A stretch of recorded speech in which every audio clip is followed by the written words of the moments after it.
Well, I want to welcome you to 2022 Annual Technology Symposium. We're talking just before we started, this is our 6th annual symposium. We had to skip 2020 because of the pandemic, and 2021, last year, we did everything virtual. So this is first in person since 2019. That we're having it together. So I want to welcome everybody here to this event. The purpose of this event is to really give an opportunity to showcase the work that our students have worked on throughout the year in their projects, whether it's a class projects, senior capstone design projects, freshman design projects, or research projects that they have worked with their faculty members.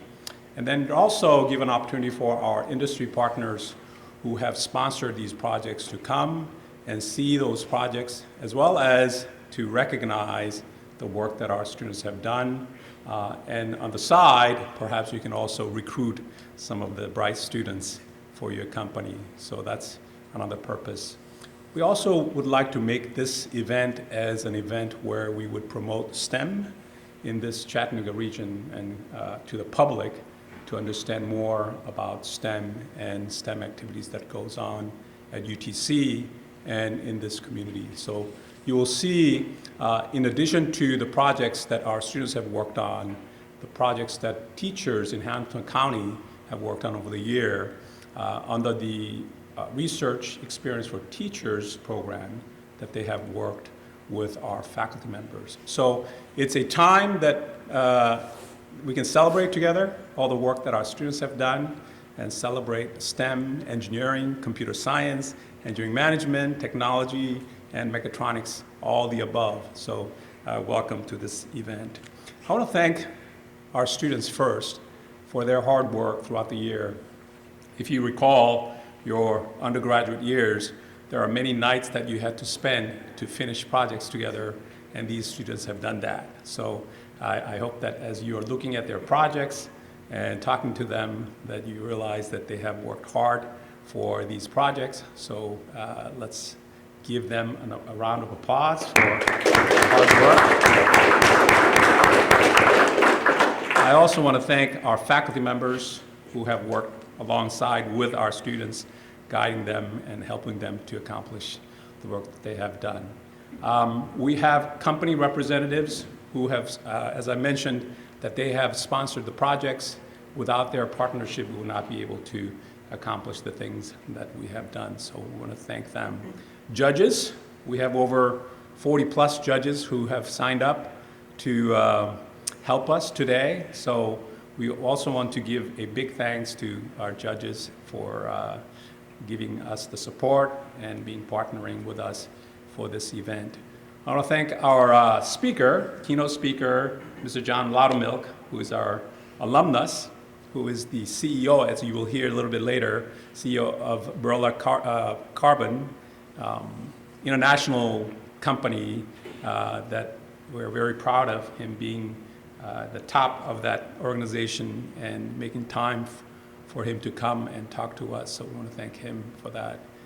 This is an event that we want to make it as a community event. That's why we're having it here at the Downtown Public Library.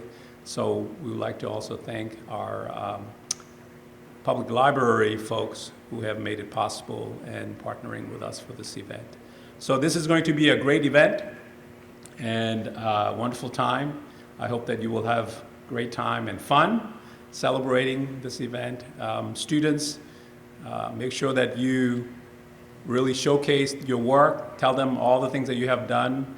Judges and others, ask tough questions so our students can be able to answer the questions that you may have, test them, and try them, and you'll find that they are great students.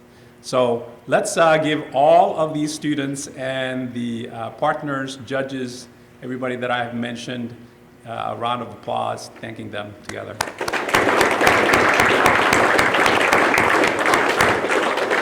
Finally, I should also mention the fact that an event like this does not take place. It's a tremendous, prodigious undertaking to have this type of event work. So we have a number of staff, our faculty members, both internal and external planning committee members.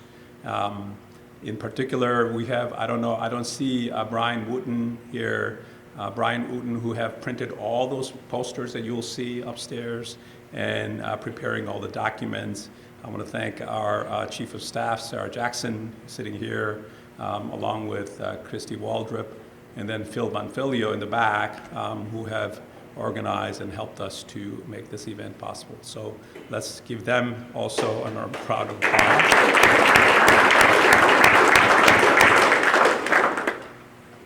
So I probably missed to thank somebody, so my apologies in advance if I have missed you, but it will be a wonderful event today. So thank you for being here. We have over 98, about 100 projects being displayed today, so I hope that you will enjoy seeing all of them. It is my distinguished pleasure to introduce our Provost, Vice Chancellor of Academic Affairs, Dr. Gerald Hale, at this time.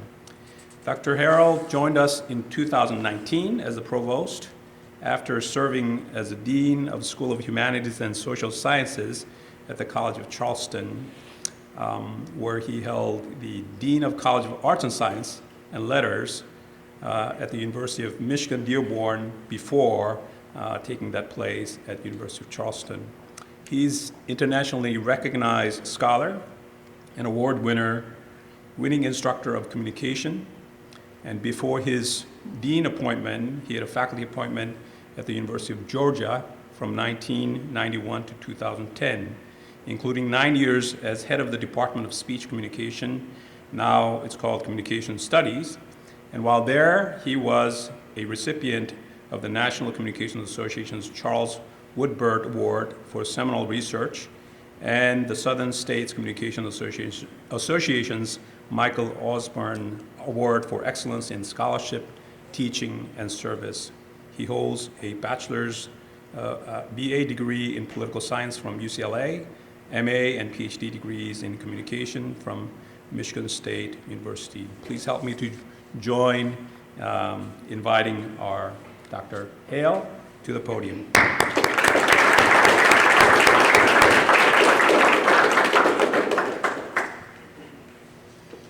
Good morning, everybody. It's great to be here.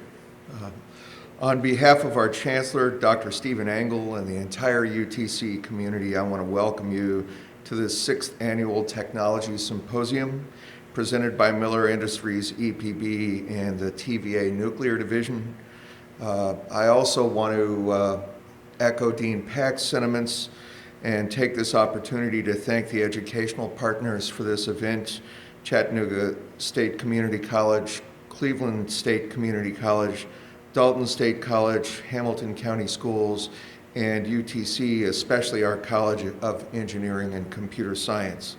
I also want to thank the community partners for this event: the Chattanooga Area Chamber of Commerce, Chattanooga Regional Manufacturers Association, the Chattanooga Technology Council, the Chattanooga Public Library, and what a stunning facility this is, CoLab, the Enterprise Center, the Public Education Foundation, and River City Company. For all of the educational institutions that are part of this event, our collaborations with the community are really a part of the fabric of each one of those colleges or schools or universities. And I think that shows today with the community partners that are here and members of the community who've agreed to be part of this event in any number of different ways. And I think that's important because our community partners recognize the essential roles that the study of technological innovations are going to play for enhancing the quality of life and the economic vibrancy of Chattanooga, Southeast Tennessee, and Northwest Georgia. To have this symposium featuring more than 100 projects from incredibly bright and inquisitive students bodes well for the future of a region increasingly driven by advancements in science, technology, engineering, and mathematics. William Arthur Ward said, "The mediocre teacher tells, the good teacher explains, the superior teacher demonstrates, and the great teacher inspires."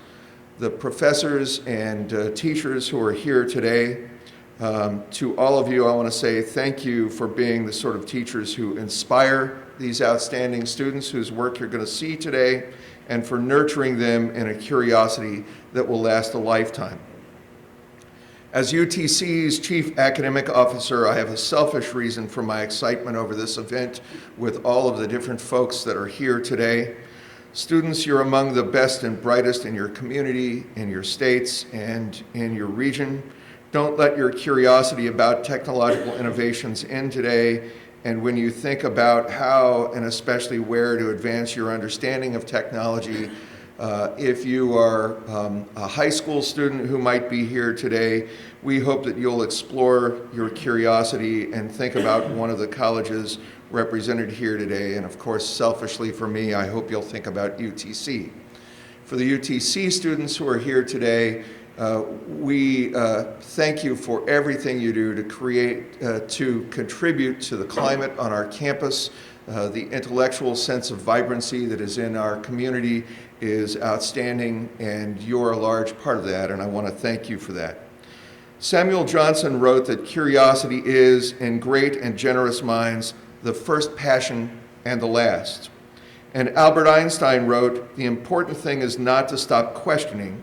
Curiosity has its own reason for existing." My hope is that this symposium carefully kindles an inquisitiveness in you that is never extinguished.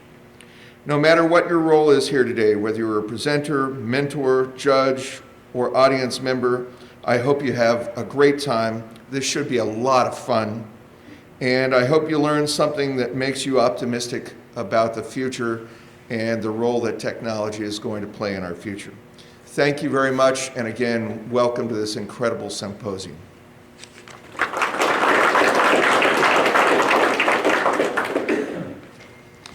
Whenever I go outside and talk to people, I tell them that we have the smartest, wisest, and caring and visionary students anywhere in the whole world. So that's the type of projects that our students have worked on that you will see today.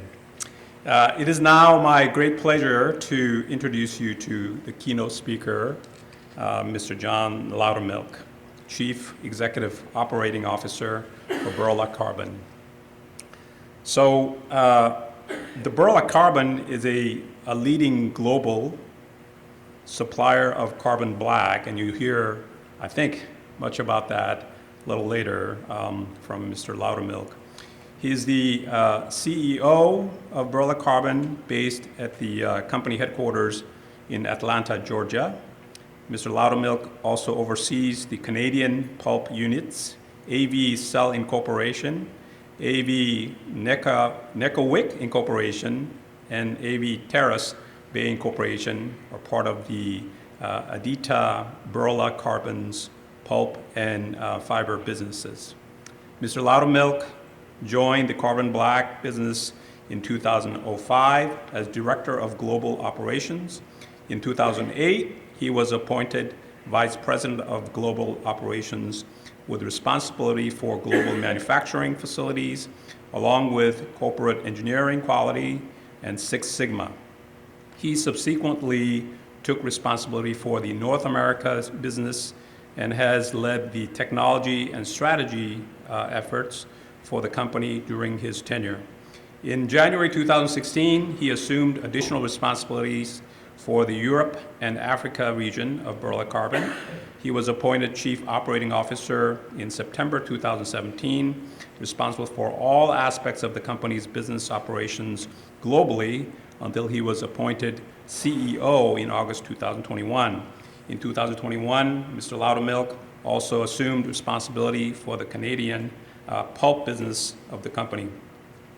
Over his nearly 30 years of experience in the chemical industry, he has also held a variety of leadership positions within Monsanto and Solutia Incorporation, with responsibilities across business management, manufacturing, procurement, sales, and supply chain. Mr. Loudermilk holds a Bachelor's of Science degree in Chemical Engineering from the University of Tennessee at Chattanooga. So as you hear him today, I want to address to students that all things are possible. We have many of our alums doing great work like Mr. Loudermilk, and listen to him and see whether there are things that you can learn from this lesson and from the talk that you could be like him in years to come. So please help me to welcome Mr. John Loudermilk to the podium.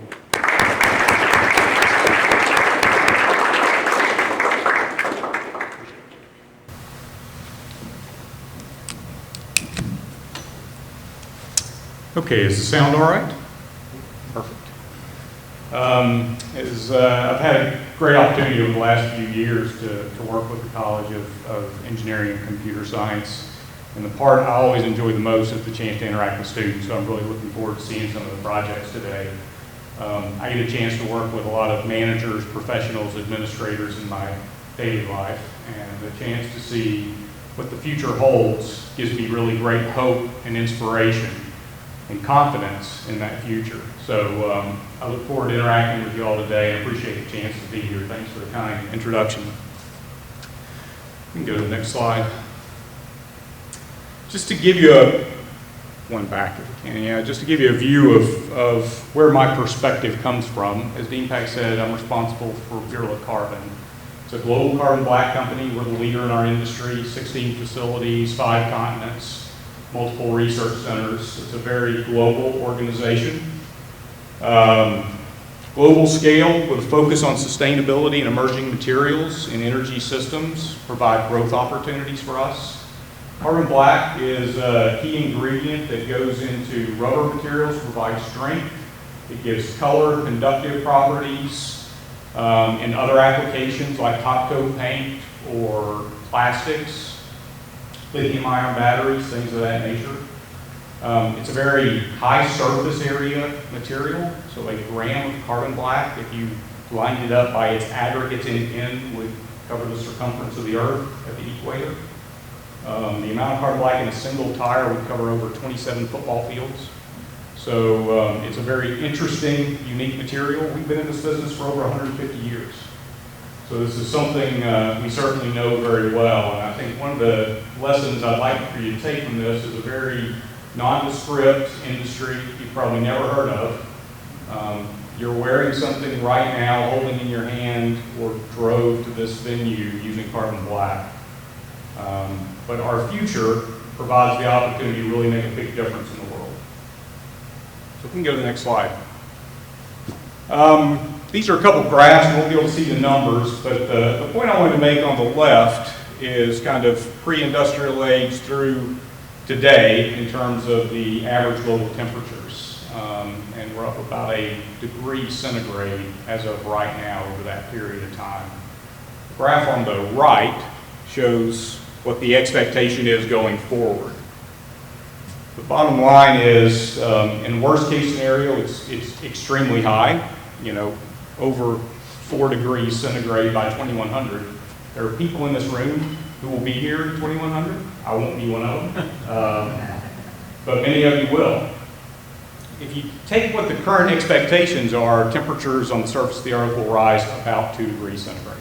That's kind of what the current projections would be with the commitments in place if you consider the Paris Climate Accord. We will have to get to net zero emissions by 2050 if we have any hope of controlling that temperature rise to 1.5 degrees over this horizon. So it's a huge challenge. The far right bar graph just shows the extremity of weather events and other potential implications on the globe depending on what temperature we achieve. Dark colors are bad, light colors are good. And what you can tell is even in the expected case, this is going to be a less pleasant place to live. If we reach our targets and hold to 1.5 degrees centigrade, sea levels will still rise by nearly 0.5 meter by the end of the century. And that will significantly change the coastline and disproportionately affect the least able to create resilience and survive that. So it's a real challenge the world faces today. This is just to give you an idea of how we can get to net zero. We're going to focus on the chart on your right. If you look where emissions come from today and what it would take to net zero, you can see buildings, so our houses, offices, this library, are a huge consumer of energy and a creator of greenhouse gases. Industry, which is where I spend my time, also a significant contributor to greenhouse gases, followed by transportation at the bottom. On the far right-hand side, that's land use, agricultural, things of that nature. Solids and stripes really just mean direct and indirect. So if you think of the direct emissions out of one of our factories versus the indirect emissions of moving our materials or energy to keep the plant running outside of our direct production uses. It's a big challenge, and it's got to come from everywhere. It's not a one answer fits all, it's an all and. But industry is a significant component of this, and we at Berla Carbon take this responsibility very seriously. This is a quote from Larry Fink. BlackRock is one of the largest investment companies in the world. I think the highest assets under management of any company in the world. And basically the comment is the next 1,000 unicorns are companies that will grow to a size of over $1 billion. They're not going to be social media companies. They're not going to be technology companies as you think of them today. They'll be sustainable, scalable innovators, startups that help the world decarbonize and make the energy transition affordable for all consumers. At Berla Carbon, when we look back at the prior century, steel and cement built the world, and those are the materials that got us to where we are today. We view carbon as the material of this century. How we act as stewards of carbon, how we leverage the capability of capturing and converting carbon to products we can all use, and how we manage it in a way that ensures the long-term viability of the planet. Carbon is critical to the future of the world.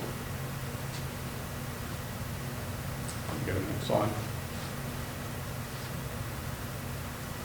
It's a little off kilter, but basically this is how we see the future of innovation.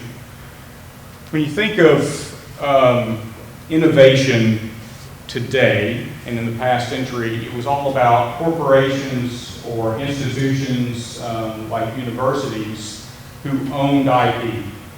They had experts in their laboratories that invented stuff and they translated it into making stuff. Going forward, the ownership model is going to transition to one of partnership. The reality is each of our individual expertise is not enough to get us there. It's going to take people who can help us finance. It's going to take startups in a garage who come up with a great idea. It's going to take industries like Berla Carbon who are great at scaling operations from demonstration to commercial scale. So partnerships are going to be a key to the future. That creates a lot of challenges. When you think about how can we do it faster through collaboration? IP, who's going to own it? We're going to have to be a lot more flexible around the ownership model of IP. Companies are fantastic risk managers. We at Berla Carbon are very focused on ensuring we manage risk, not just from a safety and health perspective, but from a financial exposure perspective. We ensure something's going to be successful before we make big investments. That kind of model will no longer work. We're going to have to take bigger risks and try things sooner, fail fast, learn, and move forward. That's the criticality of the challenges we face, and that's the way innovation will look. So we're seeking opportunities to work with others to create solutions. One thing will stay the same. You have to create value and you have to generate cash. That's something we are good at in the corporate world. So finding some way to take where we are and what we do well today, but mesh it with what you're going to invent and rapidly evaluate how those multiple opportunities can work together to satisfy the needs of the consumers and deliver the improvements to decarbonize the future. That's what's going to be critical to our success.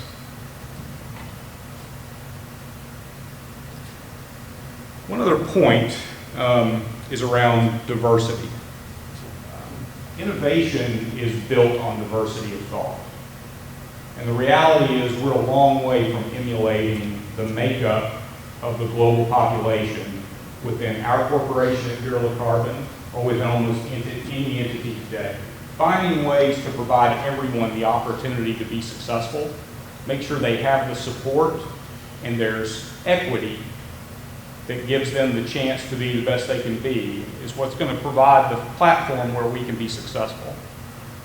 If you look backwards, I can't see the numbers on this slate, but I think 56% of millennials are white versus 76% of baby boomers.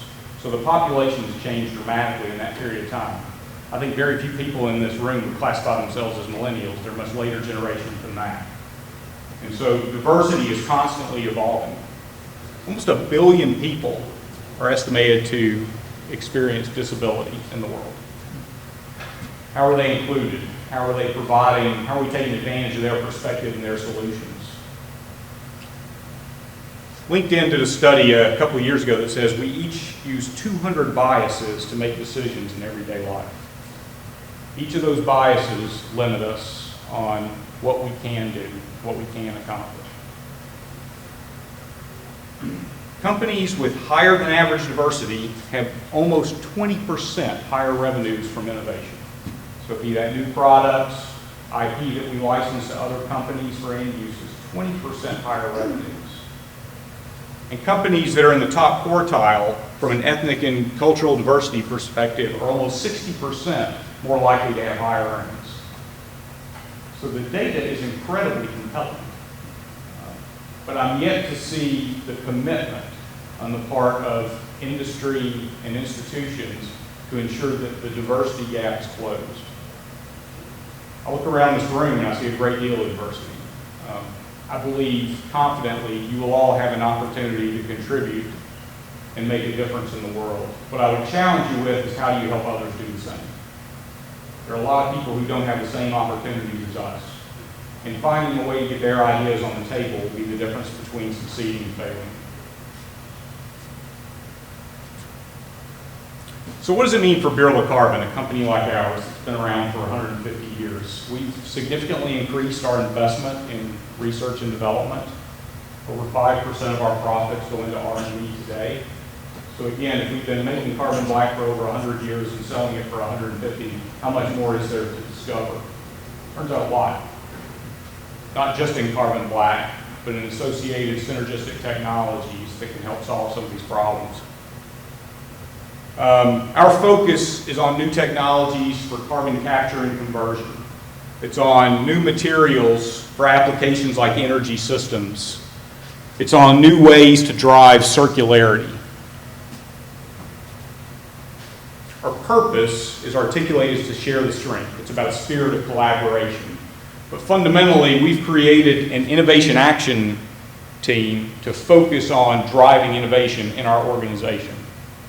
In June, we'll be bringing 150 of our thought leaders together in a single location in Amsterdam from around the world and reaching out to our entire organization virtually to focus on how we can eliminate some of those biases, how we can break down fixedness in our thinking, and ensure that we're leveraging everybody's ideas to get to solutions that help us create tomorrow.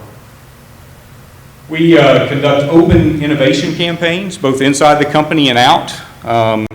Everyone can participate, and we look to take advantage of the best ideas that solve problems we proposed, to find new partners for us to work with, to bring those opportunities to market.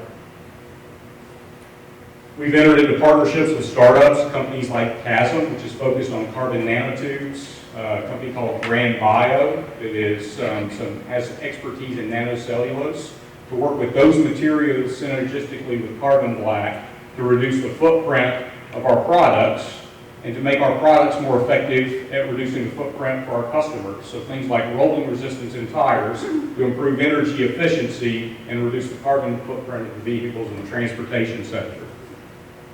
And we've specifically identified diversity, equity, inclusion as core to who we aspire to be.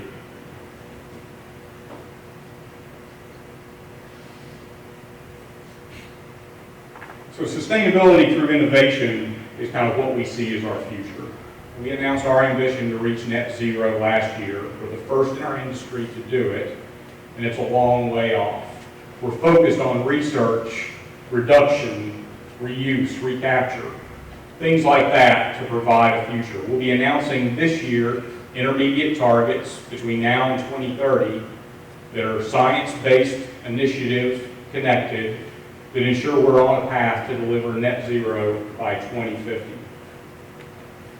Sustainable Operational Framework is kind of our sustainability core. We published our 9th sustainability report this year. It's a framework that allows us to understand what our footprint and impacts are on the environment and society, and ensure that's a key part of our decision making in every business activity we endeavor into. And we're forging into circularity. Continua is a material that we launched last year, recovered from end-of-life tires. It provides sustainable carbonaceous materials to go into many of the same end uses we currently sell carbon black. In the next 3 to 4 years, we'll scale this up to essentially the size of one of our carbon black plants. It will take more than 200,000 tons of carbon out of the atmosphere, and our ambition is to ultimately utilize sustainable carbonaceous material and Continua to be a key component of our product portfolio going forward, reducing our footprint and providing a route to circularity for our customer base and the value chains we serve in order for us to help them help improve the planet. I think that's the last slide. So I'll go back to where I started. A couple of points. The challenges are great. And so, for instance, our announcement to achieve net zero, we've got some great ideas that will make significant steps in the right direction. 200,000 tons coming out with just the Continua product alone. But there's a huge gap between what we know how to accomplish and what we will deliver. So why did we say we would get there by 2050? It's not because I won't be there in 2050, you don't have to worry about it. This company's been around for 150 years, and it carries the name of our group's founder in the title. We're going to deliver. And it's going to come through things people in this room invent and we bring to market. So the opportunity for you to make a difference is tremendous. And the need for all of you to participate is critical. The other message is around Berla carbon. My suspicion is many of you have never heard of carbon black. You don't know anything about the company. We're privately held, even though we're the leader in our industry. We've been doing this for 150 years. We fly under the radar. But we're inventing technologies that will convert carbon that's coming out of stacks today into a product you'll use in the future. We're recovering materials from end-of-life tires that will displace virgin materials and provide performance characteristics that allow the world to prosper and that make a difference. And we're focused on creating a diverse and inclusive culture where everybody can succeed. There are hundreds of companies like Gerald Carbon out there. Don't think of your future as having to be with a high-tech company that's working on Bitcoin. Great opportunity, important technology, and a critical component of our success, how we access finance and things like that. But what you think right now is a non-sexy, mature, uninteresting industry, these are the companies that are going to make the difference going forward. Gerald Carbon is going to be one of them. So with that, I'll close prepared remarks, and if we've got a couple minutes, I'd be happy to take any questions.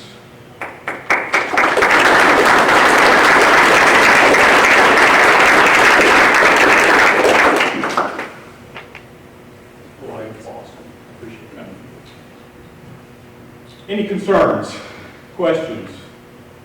So reaching net zero carbon, that's pretty much impossible though, right? Well, we'd have to reach net zero by 2050 in order to have any chance of holding temperature rises to 1.5 degrees. It's not impossible. You are going to emit carbon, so there will be emissions. Are there offsets to overcome that? That's really ultimately the question. So whether that's capturing carbon from the atmosphere through certain technologies, obviously forests, things like that are great positive impacts.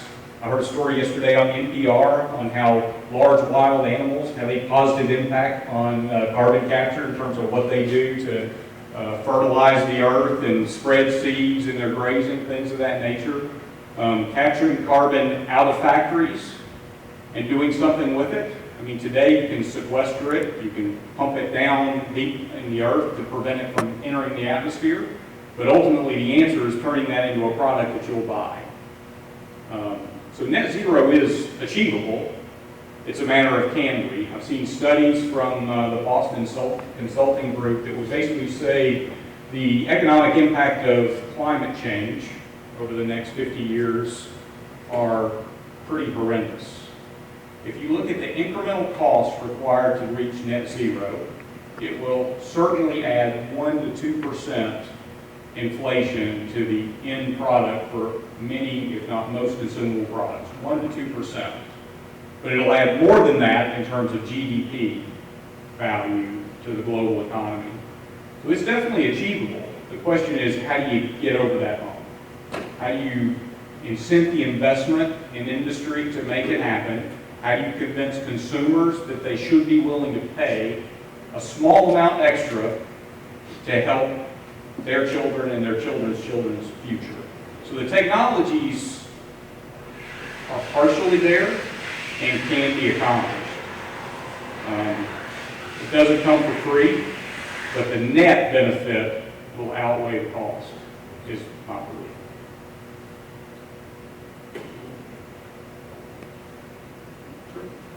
I was wondering what you would tell a freshman undeclared major or a high schooler about the quality you're looking for, and if they feel they have it already. If we're talking about just the quality of a human being, why go through the difficult few years of college and have the calculus and the physics that might not be actually used directly in the job? Well, not all the years were difficult. In fact, talked about the late nights putting together projects. I had a lot of late nights that weren't necessarily spent on academics. So going to college is a lot of fun too, and I would encourage you to have fun while you're here. I think it's ultimately identifying something that you're interested in and something that you feel passionate about. And when you think about employers like Berla or others, that's really what we're looking for. People who have a passion for what they're committed to and want to make a real difference. And they put in the hard work to get them to the point that they can deliver on that. The training you'll get through the engineering program at UTC or other institutions, that they give you tools to help you deliver on your passion. But what's inside is what's ultimately going to make the difference. We get the opportunity to interview a lot of folks every day who have great technical capabilities. Not all of them fit with our culture. Not all of them will work in a collaborative spirit like I described. But they have something to give. Finding ways for us to interact with those, take advantage of those ideas and give them the support they need to be successful is important. But fundamentally, for us, it's all about finding those individuals who are committed to make a difference and who are willing to come into our organization and not be assimilated into who we are, but help us become who we want to be. So that would be kind of my perspectives on that. Never douse your light. Your passion is what will make you attractive. And if it doesn't, then you're probably in the wrong place. Thank you. Where are your R&D facilities located, and about what approximate number of people do you have working there? So we've got two global R&D facilities, and then we've got a couple satellite operations. So in our headquarters in Marietta, Georgia, right outside of Atlanta, we've probably got the total office and development center is about 130 people, and we've got probably 60 scientists, physicists, things like that that are focused on development of our new materials, new products, new processes, things of that nature that work in that operation. And then we have an R&D center in Taloja, India, right outside of Mumbai. It is co-located with the group's R&D center. Berla Carbon is part of a very large global conglomerate called the Berla Group. It's about a $50 billion conglomerate. wide variety of businesses ranging from financial services to rolled aluminum. We're the largest recycler of aluminum. We're one of the largest pulp and fiber players in the world. We've got storefronts, fashion houses, the third largest cement company in the world, so a very diverse organization. And we co-locate our R&D center in India with other group businesses and with the group's Science and Technology Center. So Berla carbon scientists there are probably in the neighborhood of 20 to 30. And it's an organization for the group Science and Technology Center of about 150 to 200 today. So those are our primary research centers. And then we have development centers in Korea near our facility in Yosu, in Brazil near our facility in Santos, outside of Sao Paulo. So we do have scientists working in a variety of regions closer to our factories and plants. But the primary research and development centers are in Atlanta and in near Mumbai, India. Why have you guys gone under the radar? Partially by intent and partially by accident. I mean, the reality is chemical industries, you know, we keep our head down and we focus on delivering. We're the blockers and tacklers of the world. So in a lot of ways, we're not selling products that we want you to buy. We're selling products to other businesses who are making products that other businesses buy and then you buy. So fundamentally, there hasn't been a need from a marketing and advertisement perspective.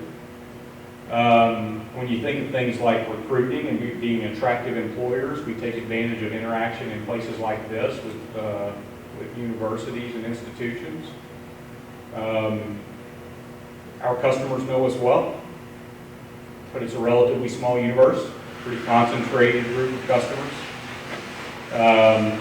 So it's just one of those things that it's not necessary. We can interact directly with that customer base to understand the markets and drive adoption. But as you think about going forward, we're going to make materials for end uses we currently don't participate in. We're going to need to take advantage of technologies that are not core to our expertise. And so we need to have better visibility. So it kind of gets back to that innovation in the past versus innovation in the future. Historically, we hired very smart people in small particle, high temperature carbon science to help us invent stuff. Going forward, we're going to have those people work with others outside and partner to create solutions that are synergistic with our capabilities, but are not 100% owned or core from us. So I think that's the reason we see a need to change and become more visible outwardly in order to maximize our potential.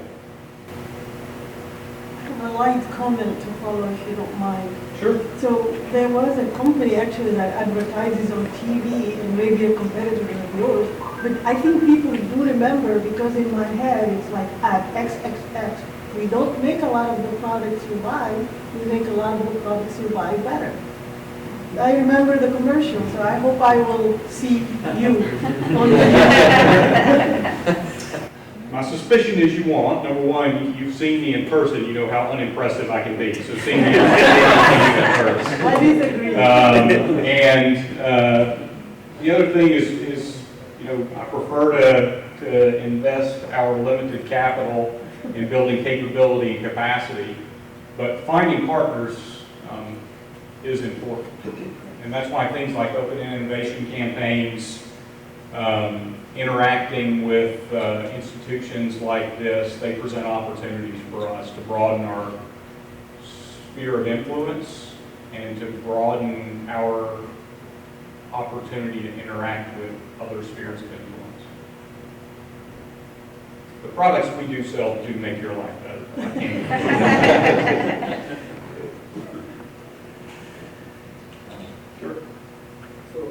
I noticed that every company, every supply chain network has, every big supply chain organization has developed a very good forward supply chain network. And whether they are producing anything, they are sending them to the customer and consumer, and the byproduct is a waste.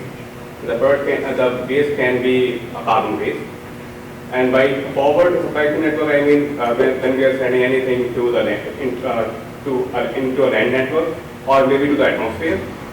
But we have a big gap in the reverse supply chain.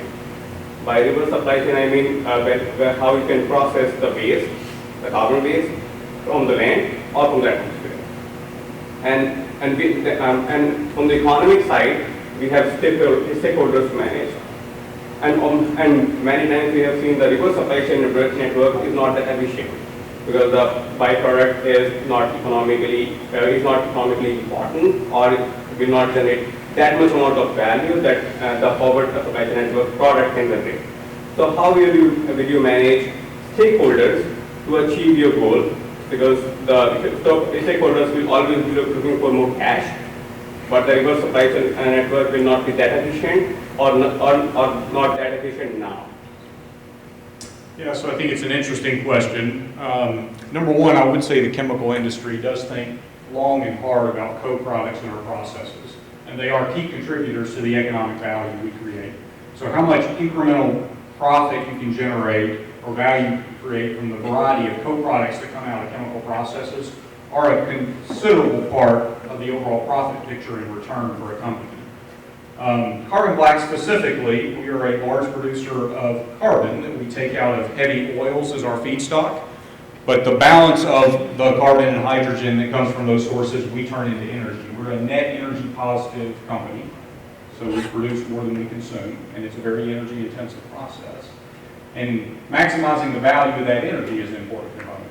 Now, finding a way to molecularly use the carbon content of that as opposed to converting it to energy, that's the next opportunity for us. But it's an economic opportunity as well as a societal opportunity.